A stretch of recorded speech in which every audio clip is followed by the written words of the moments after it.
नमस्कार दोस्तों, हम आज आप लोगों को बहुत दिनों के बाद गारी गीत लेकर के आए हैं। इसलिए वीडियो पर आप लोग अंत तक बने रहिए और इस गाने का आनंद लीजिए।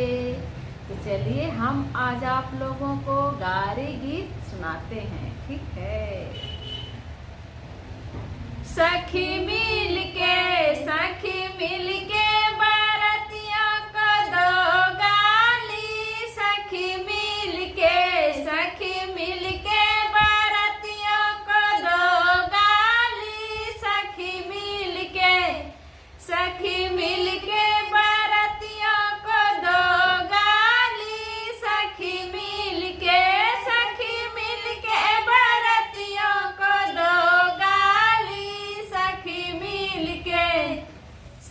मिल के बारतियों को दो गाली।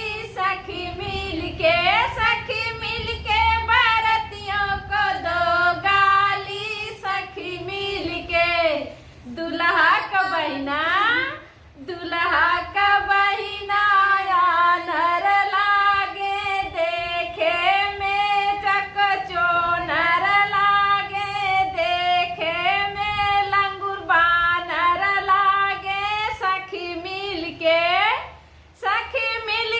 बारतियों को दो गाली।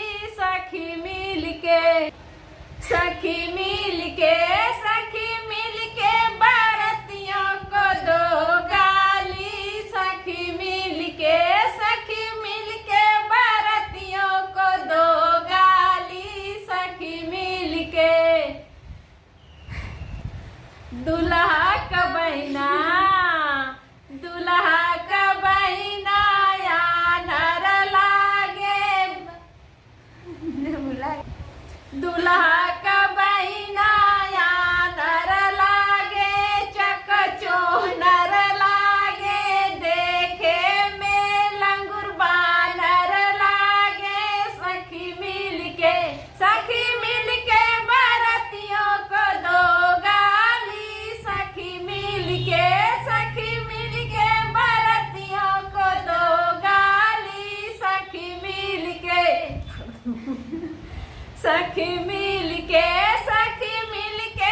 बारतियों को दो गाली। सखी मिल के बारतियों को दो गाली।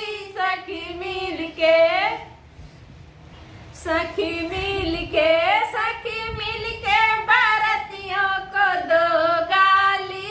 सखी मिल के बारतियों को दो गाली। सखी मिल के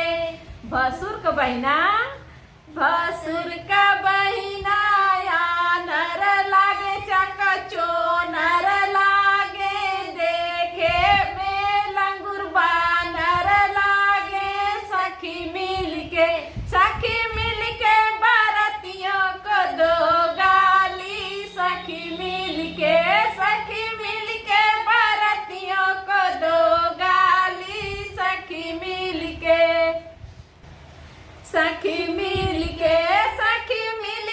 बारतियों को दो गाली।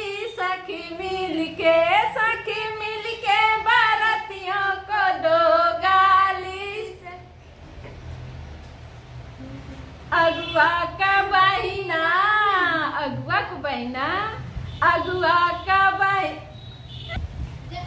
अगुआ का बहिना